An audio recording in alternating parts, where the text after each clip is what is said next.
So the ratings are in for the Christmas Day games that happened some 3 days ago. I'm just now getting around to kind of figuring out exactly where I stand on these games and whether or not who succeeded, who won, who lost, and all that. Not so much between the teams that played in the NBA and the NFL respectively, but just to see, has the NFL done the Grinch thing and stolen Christmas from the NBA? Christmas has traditionally been the NBA's day, even with even with LeBron himself saying after the game the Christmas day will always be the NBA's day. It looks like the NFL, from basically all the sources that have spoken, including Jerry Jones himself, who's probably the most powerful owner of the 32 owners in the league, unless you count David Tepper's powerful ability to turn the Carolina Panthers into complete irrelevance. Um, Say what you want about Jerry Jones and his run at Dallas, at least they can make the playoffs. But um, that's just salt from a Panthers fan here, who are not involved, who are not featured on Christmas Day, and probably will not be for a long, long, long, long, long time. By the time they get featured on Christmas again, Jesus himself might actually have returned. Hopefully for the next presidential election, but that's another story for another day. Looks to me, looking at the numbers, so the NBA, their numbers are good. They had very, very good numbers, especially when you consider the fact they're going head to head with the NFL, or so it would seem. That's actually not really what happened. So the viewership numbers I think are up 84% over last year.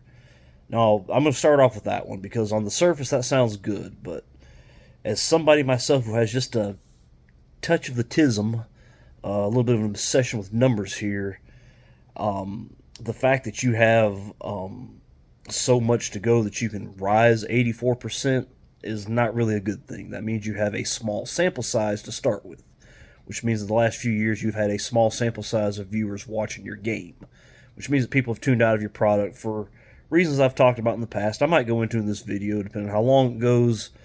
We'll see, but it kind of peaked after the NFL games had ended. Golden State Warriors with Steph Curry and the Los Angeles Lakers with LeBron James drew 7.7 million viewers, which is the most watched overall NBA game of any type since 2019. Um, and again, while that might appear to be something good, something worth celebrating, a good first step, I don't personally see it that way because to me, I think a lot of people understood that a lot of eyeballs are on them. They knew they were competing against the NFL, and they knew they had to put on a good show. They've been getting called out by everybody.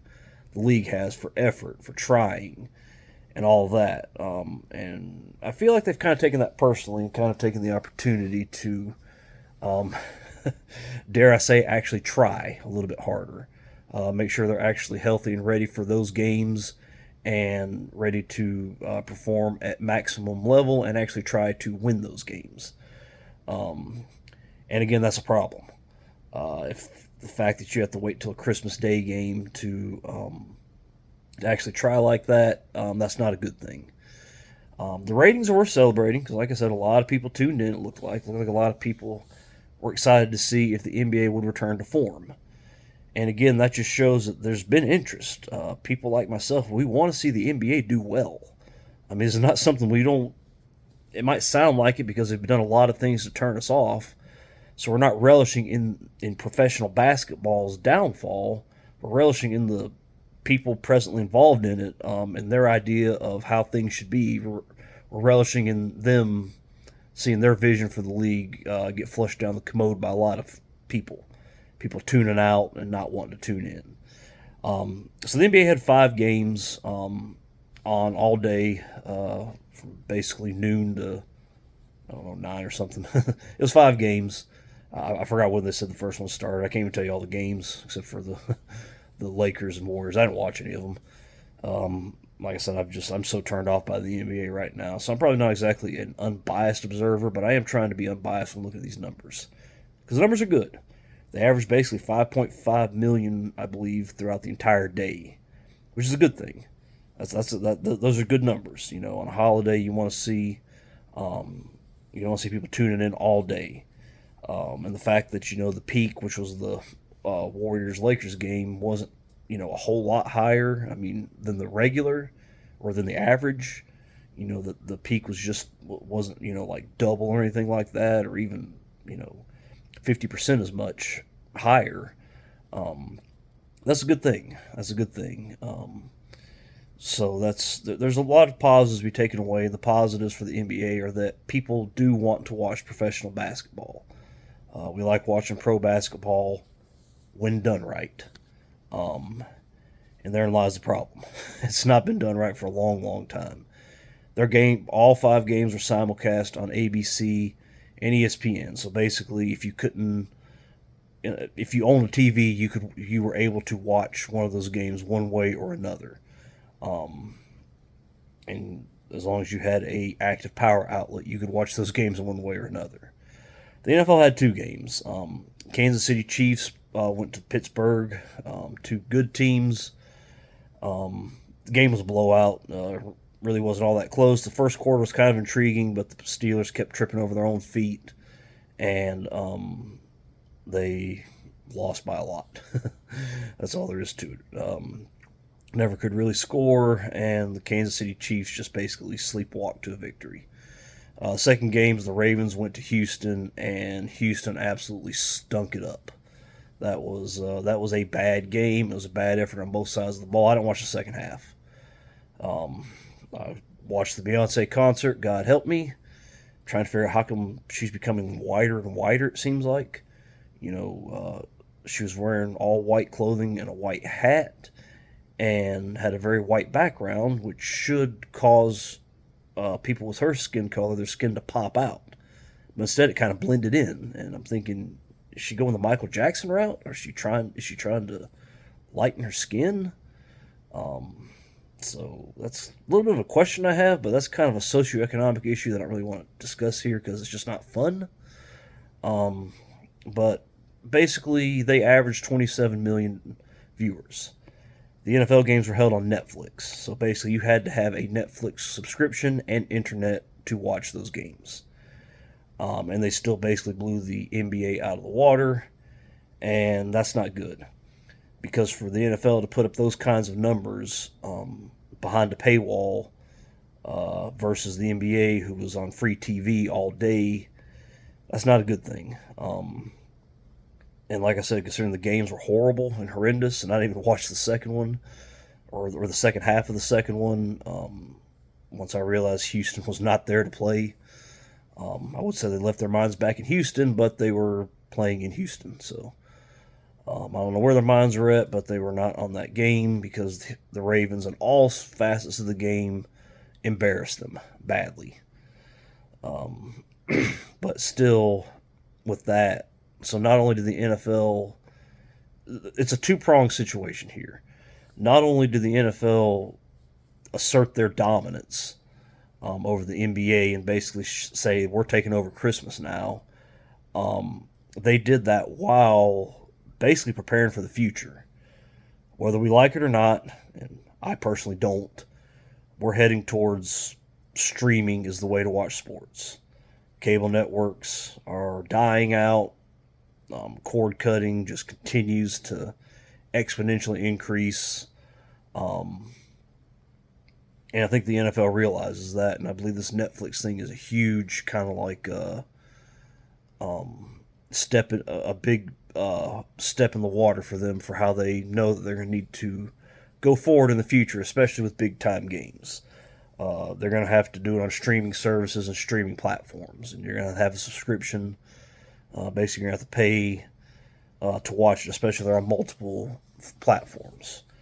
And so basically, they kind of sacrificed a lot. They could have put their stuff on broadcast TV, Fox or CBS or NBC, and they could have really probably pulled in some good ratings, but they went ahead and took this chance while also going head to head with the NBA on a Wednesday on Christmas Day, which is basically unheard of, and basically just trying to assert their dominance on Christmas while also, experimenting with their future. And they still blew the NBA out of the water. Their ratings are probably not what they would have been on network TV. People probably just look at the ratings in a vacuum and say, wow, that's disappointing, and they still were a lot better than the extremely encouraging ratings from the NBA. So that was kind of a win-win for the NFL on that one. The the Netflix broadcast was exponentially better than the Mike Tyson fight. That was a dumpster fire. There were some technical issues. I couldn't really see them. I watched it. I was over at my parents' house, and all the family gathered there for our Christmas. Basically, I call it Christmas dinner, but it really starts at 1 o'clock. It's our Christmas Day lunch where we're all together talking. So I wasn't really able to pay a lot of attention. I could watch the game, but I couldn't really hear what was going on. Not that I had to. I could see, the Chiefs were scoring points. The Steelers were pressing forward to score points and then stepping on their own feet. So, and it was good because I was my granddaddy. He's from here in South Carolina, but he's 83 years old, and he was in the military for a while. He was stationed in Kansas City. He was in Kansas City, I guess 1969 and 1970 when Super Bowl IV happened, when quarterbacked by legendary Lynn Dawson and the absolute legend of a coach, Hank Stram, matriculated the ball down the field and won the fourth Super Bowl and the second straight for the AFL, which would become the AFC the next year, over the heavily favored Vikings. And he's a huge Kansas City fan, so he loved it. He loved being able to watch it. He sat there and talked to us, but we had our eyes kept on the game as well, but we were also talking to each other. So as far as what was being said, all I know is I didn't see any buffering, which was a big upgrade. It was a big improvement from where they were with the Mike Tyson fight. So they have a very solid footing to start this journey into the world of streaming big games, and they drew a lot of ratings in the process. So this kind of trial balloon, I guess you could say, for what they understand is going to be their future. So they're already dominating the NBA, and they've already got a head start on their future. The NBA's future on broadcast TV is not good. And like I said, there's a lot of issues there, which, like I said, I've basically I've laid out my personal remedies for the NBA, and they're not pretty. They're going to lead to probably a couple of lockouts, a couple of strikes, work stoppages, probably an entire year missed if they were to go the route they need to go down, which they're discussing going down. Because first of all, they're going to have to eliminate guaranteed contracts.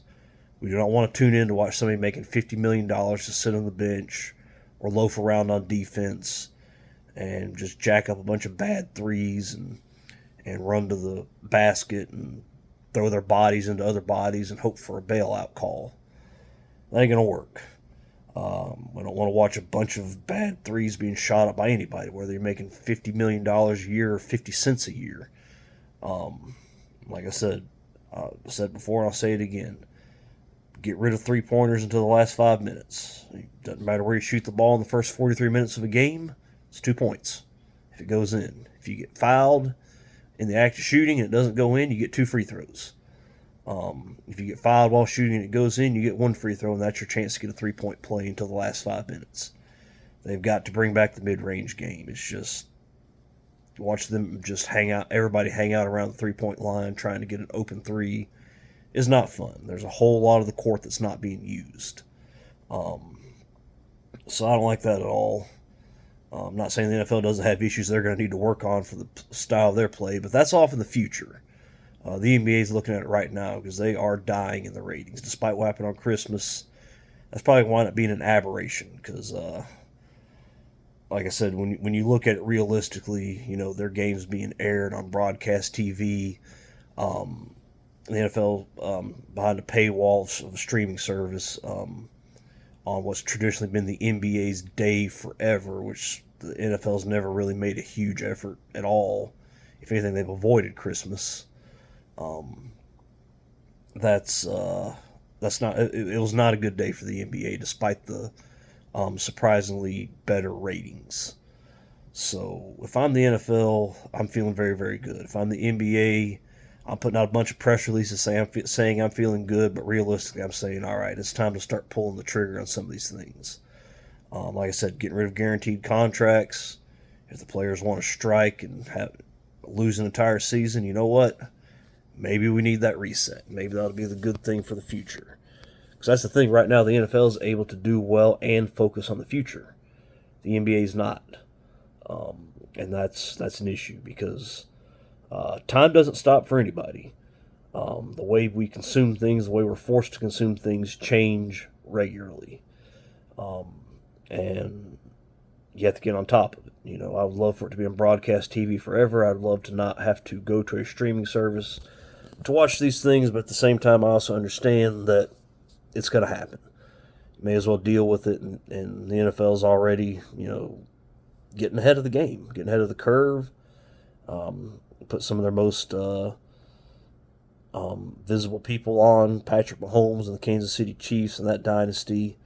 Lamar Jackson's getting a lot of attention with the Ravens. You got the Pittsburgh Steelers, one of the most popular teams in all of America. The up-and-coming Houston Texans with C.J. Stroud, who had a chance to really make a statement on Christmas in front of a big audience, a unique audience in a unique situation. They didn't do themselves any favors, but I still think they're going to be on their way up. So the NFL, to me, they need to feel good. They need to be feeling really, really good. Plus, I'm sure they know what might have happened, what might not have happened, what needed to happen, what should have happened, and they're working on that. I would hope so. Now, if they can just fix some of the officiating and maybe actually let people tackle the quarterback, as long as it's not 2 seconds after they throw on the ball or at their knees or at their head.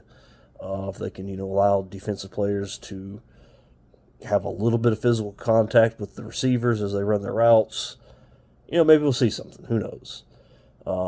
People talk about the fact the running game seems to be going away. Well, the running game stayed the same. You can be just as physical with the running backs as you could back in the 70s. The same cannot be said for the passing game, for the quarterback or the receivers. So, of course, they're going to take advantage of that. They've had a lot of room to grow because of the rules changes. Like I said, the NBA, it's time to pull the trigger on a lot of things. Eliminate guaranteed contracts, period. No grandfathering. And like I said, if they don't like it, strike and make no money. That's just, and take the opportunity to come back and say, all right, it's different now. We're going to try. And also, here's another thing that I've thought about recently that I feel like the NBA needs to do. Incentivizing defense. There's this thing called the Defensive Player of the Year, and to us fans, it means a lot. The NBA media treats it like it's nothing.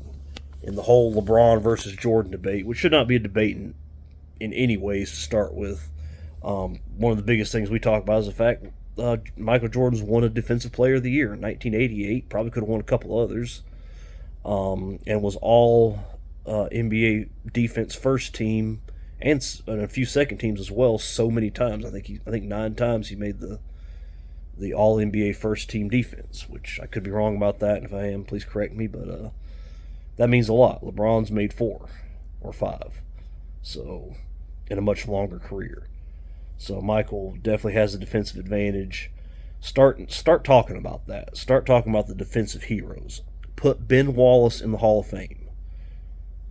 I like Ben. I mean, as far as I know, I don't really know a lot about him. From what I can tell, he seems like a cool dude. Make that statement. Make that statement and put Ben Wallace in the Hall of Fame. I think Dikembe Mutombo is already there. If not, I mean, he definitely needs to be there. Start putting these defensive heroes in there. Start highlighting Sidney Moncrief. He won the first 2 Defensive Player of the Years when it became an award in the early 80s. Otherwise, Bill Russell would have 13 of them in his 13 seasons he played, but that's another story for another day. Start talking about that a lot. And, maybe and basically incentivize it. Make the Defensive Player of the Year almost as important as the MVP, and start including defensive metrics in the MVP a lot. If you got people that have very good point, rebound, and assist totals, start going to steals and blocks and advanced metrics on the people that they guard, and lean it heavily towards those people that play good defense. There just has to be an incentive process there. make them the ones that you highlight. And in the highlight package, just start showing blocks, and instead of just, obviously show some dunks and some 3-point bombs, but show a lot of steals and blocks and just harassing the guy with the ball. Show that, and there's a video that I love. It's called Michael Jordan, Greatest Defender Ever. It's basically 10 minutes of him playing defense. Now, do I think he's the greatest defender ever? Nobody's up there. Him and Gary Payton, I believe, are the best defensive guards ever. I got those Sidney Moncrief in there as well, but it's just basically 10 minutes of him playing amazing defense with some cool music, ended by, I think, the last 4 or 5 minutes is Seal's Kiss from a Rose, which basically highlights the beauty of his defense. Start doing stuff like that. Like I said, really, really, and shame the ones who don't play defense. Go back and start showing replays of people who just kind of stand there as their guy walks by and say, screw it, I'll get him next time. You just have to, and you can tell the networks that, tell the networks, look, the fans, the height of our ratings were back when they were playing the most defense, scoring, 93 points a night. And the more and more they score per night, it seems like the less they like it. So, we want to see offensive plays. We want to see tremendous athleticism leading to tremendous buckets. But we also want to see them do that against some of the best defenders. And that's where Kobe and Michael have a huge advantage over LeBron, because for the majority, or for all of their careers, and they've had to make their buckets under tremendous duress, tremendous pressure. Whereas LeBron, for especially the second half of his career, which might have been the last 2/3 of his career, he's just not had that. So, you got to incentivize defense. You've got to de-incentivize the three, incentivize the mid-range game, incentivize people to make buckets, and incentivize them to show up and care. You cannot legislate that in, unfortunately, but you can peer pressure people into caring. And that's what they need to do, in my opinion. So that's my take on that. A lot of people are going to spin it until it was a win for the NBA. It shows that they have something to work with, which is a good thing. That's why I won't call it dead or dying yet, but they definitely need to have surgery. There's some physical issues, some medical issues with the NBA that is going to require some pretty intensive surgery. And then they'll be okay. And it might be pretty painful, and the recovery might be tough, and the fallout from that might be pretty nasty, but it'll be worth it. The NFL, they're going to come across these issues a couple years from now. It's still a few years away for them, but right now they're riding high off of their past success. But eventually the fact that their bad play and bad officiating, it's going to catch up to them, and they're going to find themselves in a similar situation to the NBA. But that day's not today. That day is today for the NBA. It's coming for the NFL, but right now that day is today for the NBA. And to me, the Christmas Day numbers show that they have something to work with. It's time to get to work. So that's just the way I see it. Thank you guys for tuning in, and hope you guys doing well. Thank you.